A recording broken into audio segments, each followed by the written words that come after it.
He's not conscious. Code blue. All of a sudden, it's like a war zone. People from everywhere are running down the hallway, running into his room. Another nurse has to take care of me because I'm hyperventilating. I don't dare go in the room because I'm scared. I don't want to visually see them working on him with crash cart, with paddles, shocking him. I hear them say, okay, we've got him back. But when I go in the room, he's just looking around, he's not communicating. Rush him out of the room. And I'm all alone in this room. I'm like, please, God, I don't know what just happened, And when you go through that, even though I don't remember that day, but I remember all the people that were around me that day, and even to this day, my nurses still talk about that day. And it brings me back to like, oh wow, like I guess I was pretty sick. And I meet him in ICU and he's still not coherent. He's awake, but he's not talking. He's just looking around. And in my mind, I'm thinking, did he have a stroke? Does he have brain damage?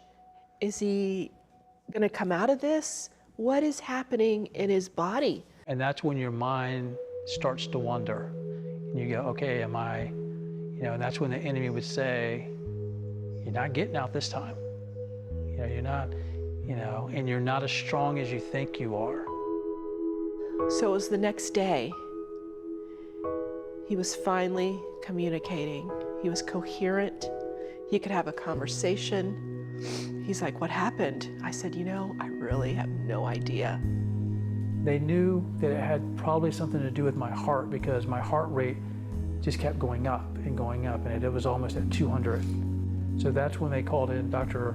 Chauncey Crandall, who was a cardiologist. We knew Dr. Crandall and his wife a little bit just because they used to sit next to us at church. But we had never seen him as a doctor, never had been a patient of his. We were notified one day by one of the physicians taking care of Todd, Dr. Harris, who asked us to evaluate him because he had a tachycardia. He had an accelerated heart rate that needed to be corrected. His feeling was, because my body had been through so much trauma over the years, that he said sometimes it can affect your heart when your body's been through so much trauma. Many people that are chronically ill or severely ill have multiple heart problems. And in fact, he needed to be treated medically in the hospital to have that heart rate return to normal. He said, if you would have been home, it wouldn't have mattered if Laura was walking in the door the minute you were having that attack, you wouldn't have made it. God had you there for a reason because you wouldn't have survived this at home. At the same time, it also brought Dr. Crandall into our lives. When he walks into the room, it's like he's walking in, but it's almost like God is walking in with him at the same time, because if you know Dr. Crandall, his spirit and his heart is always where Jesus wants it to be. I remember waking up one morning and Laura saying, hey, what do you want for breakfast? And I'm like, yeah, I'm not really hungry. Why am I not eating and why don't I have an appetite? When you've had a cancer diagnosis, the first thing that kind of always goes into your brain is like, okay, did cancer come back in my stomach, or my body just continued to get worse and worse. In 2015, they diagnosed me with gastroparesis. It paralyzes your stomach muscles. I didn't want to eat because it was painful to eat. And a lot of it's caused by the myasthenia gravis and by the Parkinson's. So it wasn't a surprise to the doctors, it was just the severity of it. When I got sick again in 2009, I was probably about 150 pounds. So the decision was made in early part of 2017 to put a J-tube in. In a J-tube, it bypasses your stomach, your stomach, and it goes straight into your small intestines, because trying to put food anywhere in my stomach would have not been of any help. One of my doctors shared, well, I'm going to give you two options today, Todd. You can be admitted today, and they'll put the feeding tube in. I said, I'm not getting a feeding tube. I'm a runner, even though at that point I hadn't run in many years, I still had the mentality, and I said, for me, it's like giving up. And I thought, okay, well, what's option two? The option two is, I'll put you in the hospital today, we don't put a feeding tube in, and you're probably dead in 2 weeks. So I said, well, I guess I'm getting a feeding tube today. And that became a whole journey itself. He had such a whisper of a voice, he would remain silent and not even engage in conversations. My voice for a number of years had been getting weaker and weaker. I'd seen a speech therapist off and on, and finally she came up with an idea of a voice amplifier, and it's called a chatterbox. They put headphones around my neck, and the vibrations of my muscles would get my voice to come out. Started doing that on a regular basis where I just wore it all the time. For me, Todd has always served as the original hope dealer. For someone to go through everything he was going through, yet maintain hope, even as I was going through the roughest times in my life, I could always just think about Todd. Well, Todd's nearly dying, yet he's not giving up. Todd can't talk, Todd can't eat, but he's still hopeful, focused, and faithful. So no matter what I was going through in life, I didn't even have to open the pages of scripture to know that God was with me. I was leading the group, and Todd came in. We have maybe 30 to 35 people in a group, and I remember him sitting maybe 2 seats to my right. At that time, he was using a voice box, and he had a feeding tube, so it was very weak. And he just, when it was his turn, he just announced to us as a group that the doctors have given up hope. And they've diagnosed me with wasting syndrome. My body is shutting down, and guys, I might not be here to see you next time. I can't describe the feeling that I had, or anyone in our group at that time when he announced that. In his sweet, quiet way of saying, I'm leaving you guys. Hey, devil, you thought you had me down for the count. But you forgot that I serve a mighty king.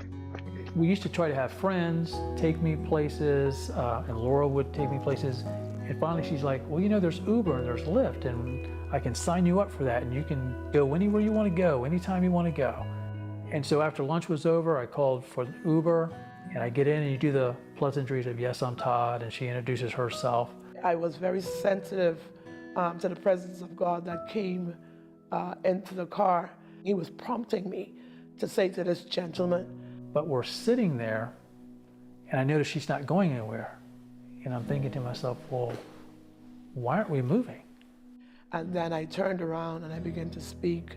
God told me that you have a story to tell me. And I'm like, excuse me? And she said, this morning during my quiet time, she said, God told me I would meet a man today that's dying. He can't eat, he can't speak, and he only has months to live. And I'm thinking, how does this lady know me? And she goes, God told me that you're supposed to tell me your story.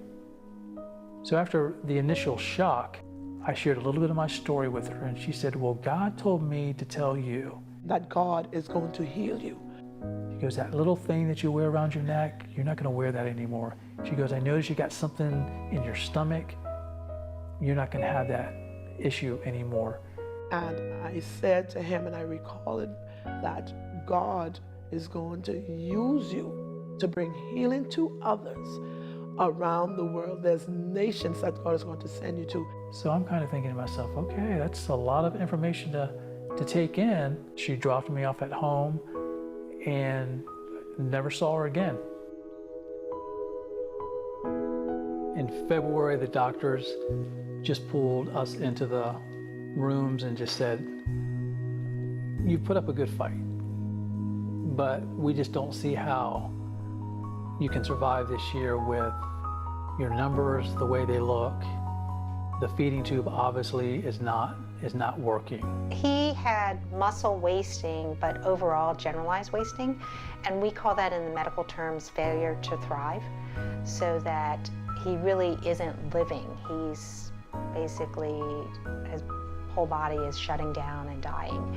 And in his case, I believe that was happening because of malnutrition, the inability to kind of sustain himself.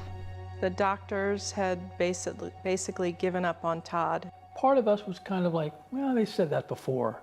But then I think Laura realized, yeah, but you've never looked the way you look now.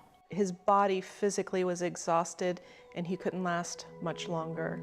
I know Todd from church, and I would see him week after week wasting away. He was beyond a scarecrow. He literally looked like a skeleton walking around, and I knew the time was coming close. And my heart would just go out to this man. And this was someone that our church has prayed over for many, many years, knowing that the doctors had nothing else to offer. You know, they were just at the end. I've had the privilege of knowing Todd for over 20 years. And through that season, he was healthy and strong at the beginning, but even though I saw him beginning to waste away physically, there was a spiritual tenacity and strength that was oozing from him. A determined faith that no matter what, I'm not gonna let go of my faith and my hope and my trust in God.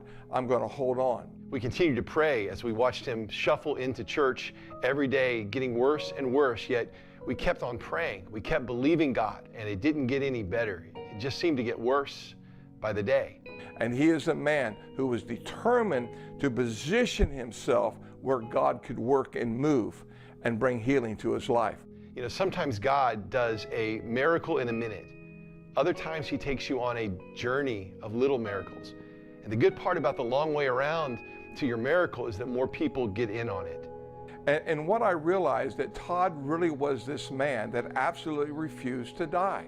He was going to be alive and vibrant in Christ, and he would not let his physical body dictate the spiritual health and vitality of his spirit.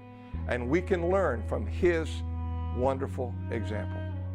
A lot of times when people have dealt with illness for so long, their body just finally says, I'm just tired, I just can't do it anymore. They said, we have no other treatments, we have no other answers for you.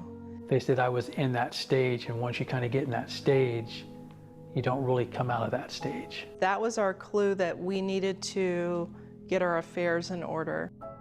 You know, those 1 o'clock in the morning conversations, most of the time those are initiated by God, but sometimes those were just times of me just crying out going, okay, like, I don't know if I can take another day of being in the pain that I'm in.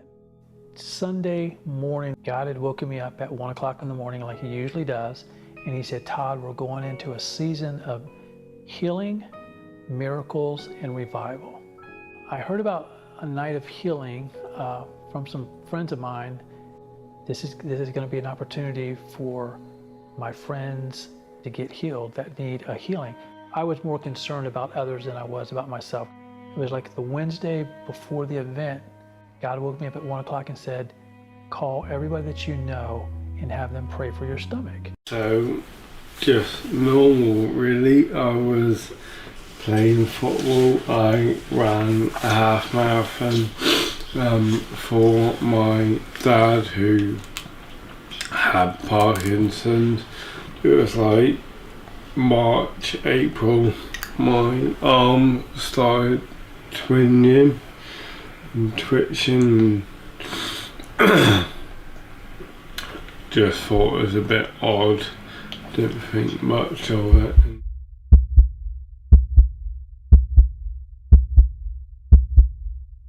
Right, I'm doing it, am I? So you were doing it. 3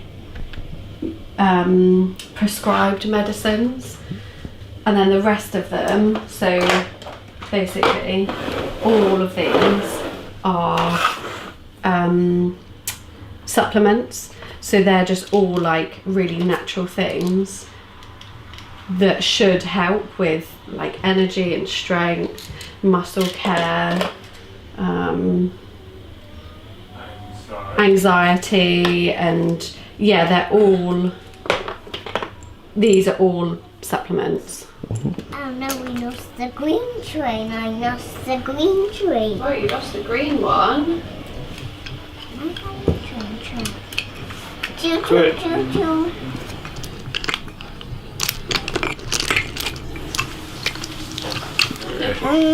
a nice one. I think you want that bit. That's the hill. I think this might work. Alright, fair enough. Wait, where's the red one go? So. Eventually, sort of saw the doctor about it and thought, oh, it might be to do with my mental health, stress, whatnot. But I always said my body's never really reacted in that way to stress. So it was you really that helped push it a bit more. Yeah. Yeah. So we had to book in to see a neurologist, book in to see a neurophysiologist so that he could have nerve conduction studies. So you had those done, what, sort of July time? Was it July, yeah. August time, I think? Yeah, so yeah, I had them done, which is essentially a needle goes in all over your body and sort of reads. It reads the nerves. Yeah. It reads the nervous system. Not pleasant, but have to have it done. So I had that done beginning of summer, and then there was no real abnormalities to that, really. Things got a bit worse. I noticed that balance playing football, like still playing, but just didn't feel like kicking and whatnot. So it was like autumn that we had done it again. Yeah, Pete came off of the field because he was so off balance, which, I mean, is very, very unlike you. And then, yeah, we really pushed to kind of have everything repeated because clearly there was something going on, but we didn't know what. And then I would say sort of October, November time, we then saw another neurologist and another, he had nerve conduction studies done again, and it was then at the end of November that Pete got the diagnosis from the consultant. Yeah.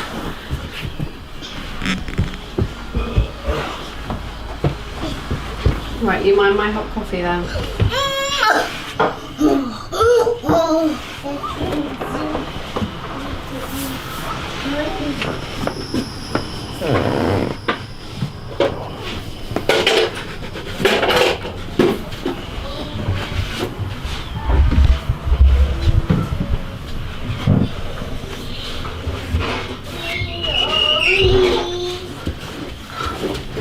Where's my helicopter go? Your helicopter is in the basket. Great handball. Yeah, I don't know that I am. How am I find it? Hold on. Mama.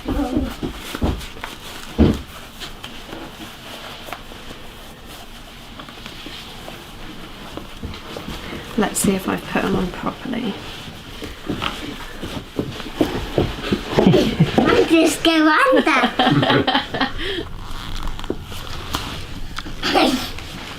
I guess. What happened there? What happened there? What did happen there, Alba? It goes blocked. It goes blocked.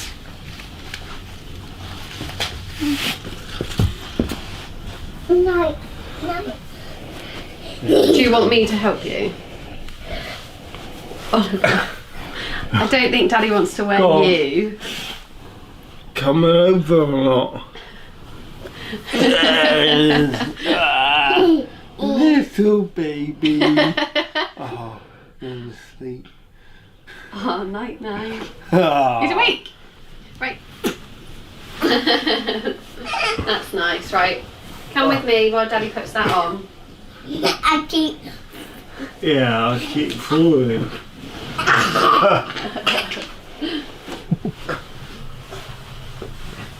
Oh, that's a nice cuddle. Thank you.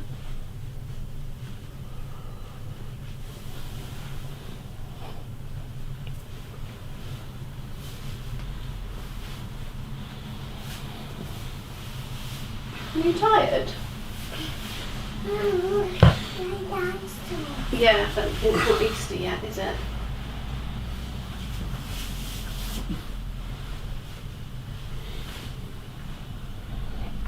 It's a purple dinosaur. Is it a purple dinosaur? Yeah. Wow.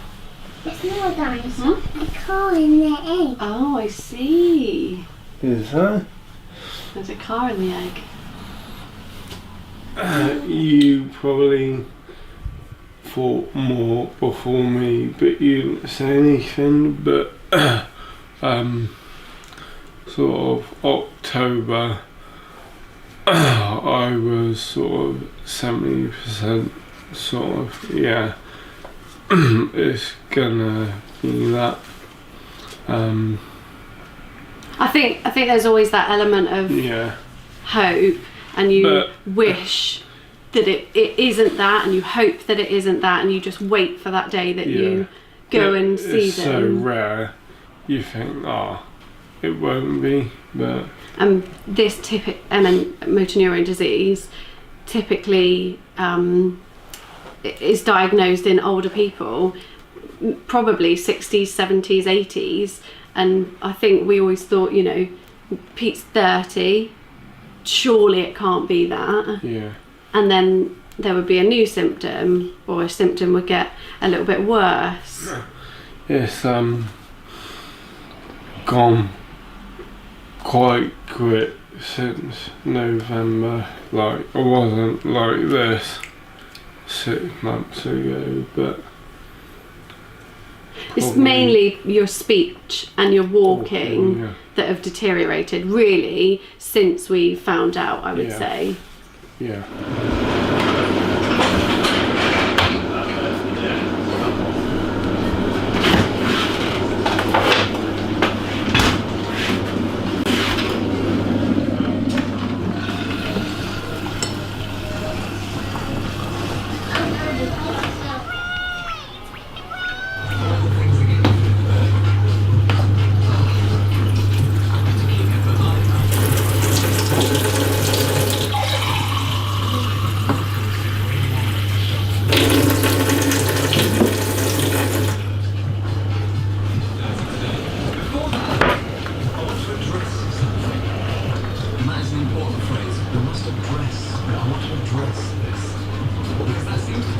Told last week, well, cried, and then walked out of the hospital. Yeah. Yeah, it was odd. I don't really know how to describe that feeling. I think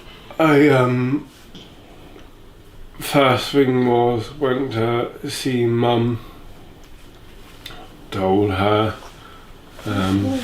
your parents, and then Harry, who has been unreal. Well, not just him, but all of our friends have been such a huge support and family. Straight away.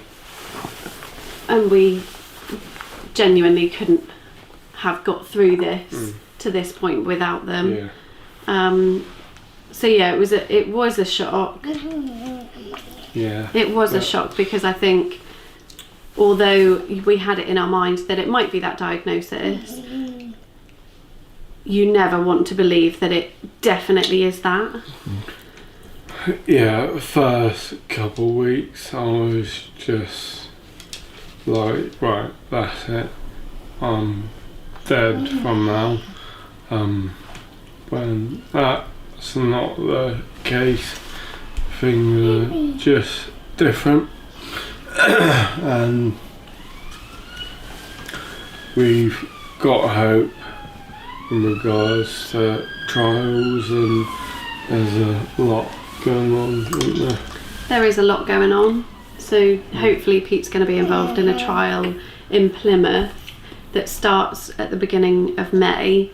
So going back to your question, I think we had to take some time to understand and accept the diagnosis. So we actually went away, the three of us, for a few days.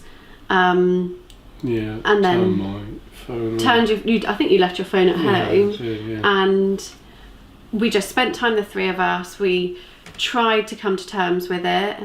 And then over the weeks, you know, things got a little lighter and a little lighter. And then it was like, right, what can we do to make this a positive thing? So this is why you wanted to... A little turning point as such was speaking to Marcus Stewart. He's been really helpful, and so is his wife Louise. So that was a big point for us. I think they've been a massive support system for both of us. I speak to Lou most days. You speak to Marcus, and if Pete is having a down day or a down moment, Marcus is always there to offer a helping hand over the phone, and he always cheers you up after you speak to him, to be fair, doesn't he? I think he brings Pete back to reality. And Lou. And Louise. Send her a message and she'll respond straight away. They've been great.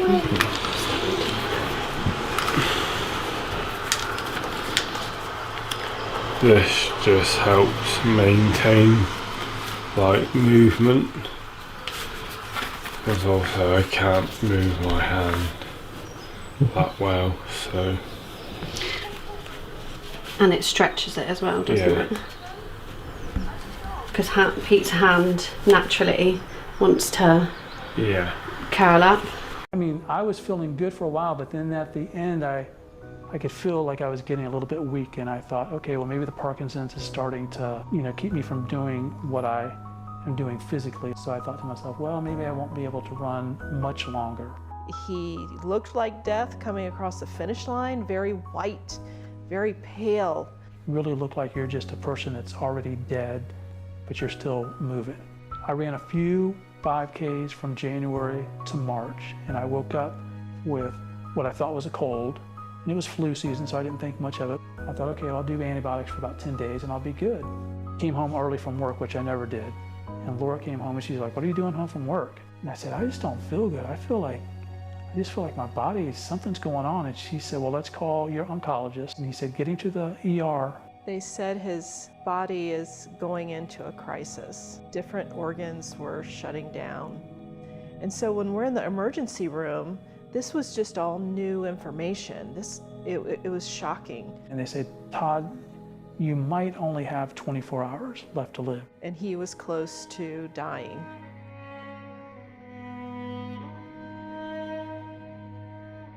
And I was just in shock. I was trying not to hyperventilate. I was crying.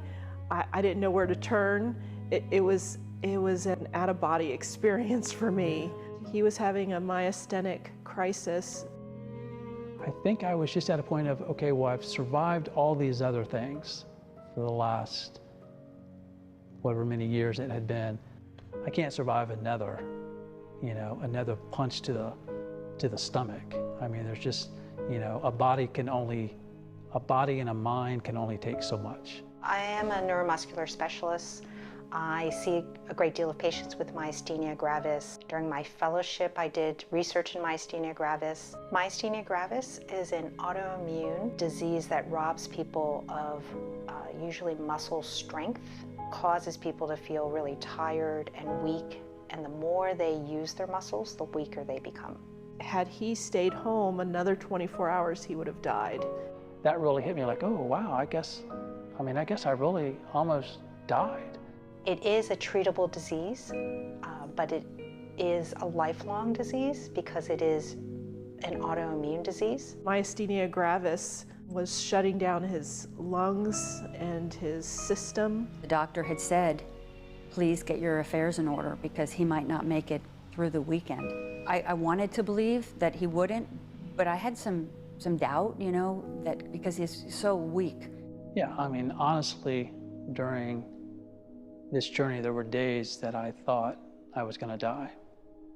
I thought Todd would die at any time. I would visit him frequently, and I would come back and tell my wife, I think Todd is probably going to pass away. So, yeah, there were times when I thought maybe we were going to have to say goodbye. Things just kept getting worse and worse and worse, and it got to the point where you're asking yourself, like, how much can one man take?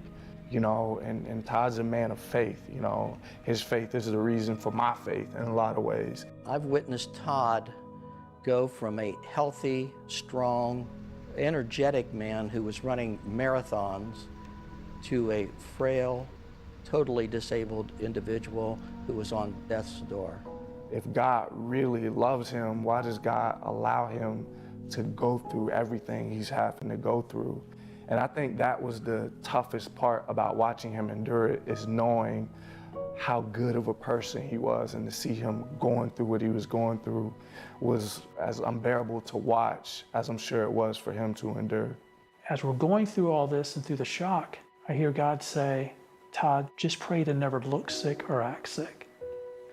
And I looked over at Laura and I tell her and my sister, like, that's what God's telling me, is don't look sick or act sick. And she's like, well, honey, you look like really sick.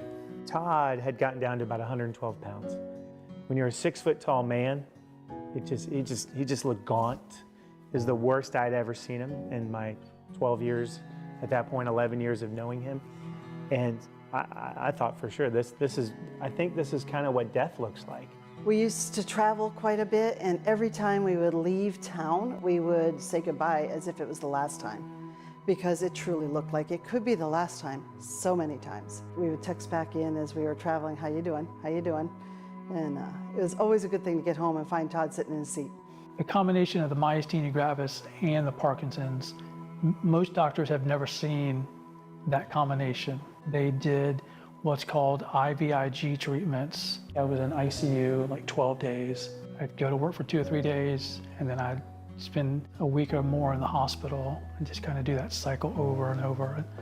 I was working, and my doctors walked in, and they're like, you know, what are you doing? And I said, yeah, I got to finish up a report. Just give me a minute. And they're like, you're still working? And I'm like, yeah, I'm still working. And they're like, you can't work anymore. Your effort has to go totally in to seeing how we can help prolong your life. I said, well, what about running? Like, will I be able to run at some point? And they're like, no, you're not gonna be able to work or run anymore. So I went from those two things to basically like, okay, well, who am I now? You know, as a guy, most guys, the first question we get asked, especially from another guy, is, what do you do for a living? I couldn't answer that question. And then one day, Laura said, well, when people ask you that, just say you're a professional patient. And so I started doing that, which led into me being able to share the gospel and witness. In the last 10 years, I've had a chance to have over 1,000 gospel conversations, because people would come by and go, what are you doing here? You don't look sick. And I'd go, oh, well, let me tell you about that.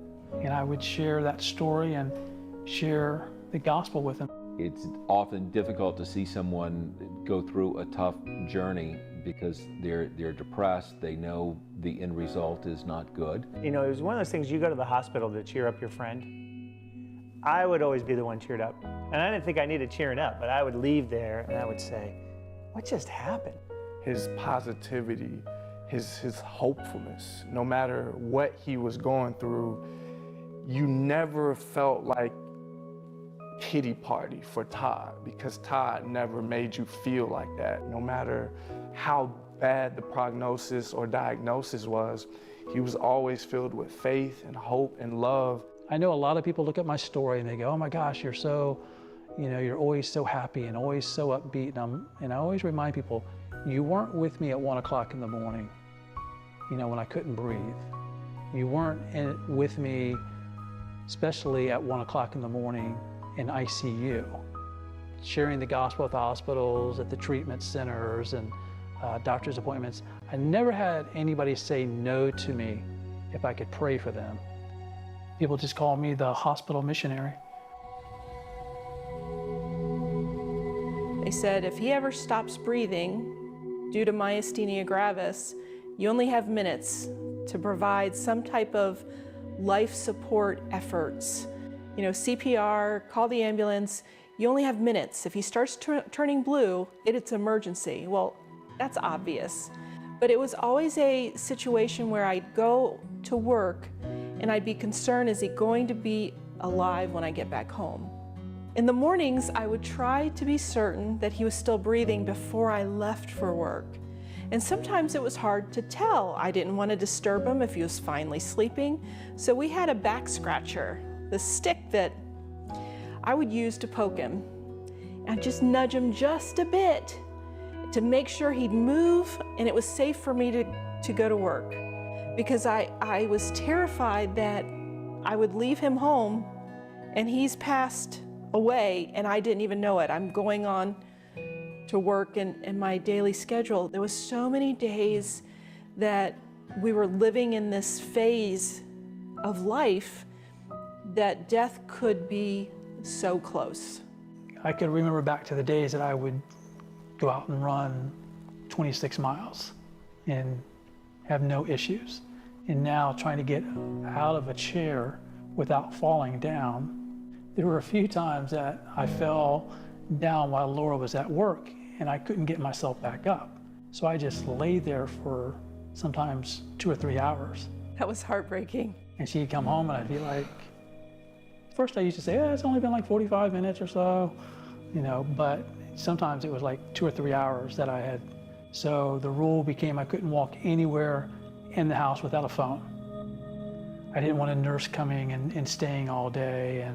And like when she'd go out of town for work or something like that, literally she would have to call and we'd have to have a list of, okay, so-and-so, you're gonna check him at this time. Okay, so-and-so, you're gonna check him. You know, so basically I used to just have babysitters after babysitters. A community was soon rallying around not just me, but more importantly, rallying around Laura. You know, because we were in a Bible study one night and somebody mentioned to Laura, you know, how's your week looking? She goes, oh, it's a busy week. She goes, I've got meetings and then Todd's got treatment every week. So we realized early on that Laura was also in need of care. And so our life group started to bring meals over for Laura and just make sure she was taken care of. She went, you know, from me being an able-bodied person to being not only my bride, but, you know, being my chauffeur, being my healthcare worker, being my healthcare advocate, you know, all these roles, plus working full-time and going to school for her master's. In a Bible study one night, and they were like, well, we don't have anything to do. We can pick him up, we can sit with him. And so for probably 2 years, we would send them the dates that I had treatments, and within 10 minutes, they would be filled up with people. I would walk the halls all day long. I figured I can't run, but I'm gonna walk as much as I can. I'd take a break. And the nurses got to a point where they could kind of see when I was getting a little too tired, and they'd say, okay, I'm gonna walk you back to your room.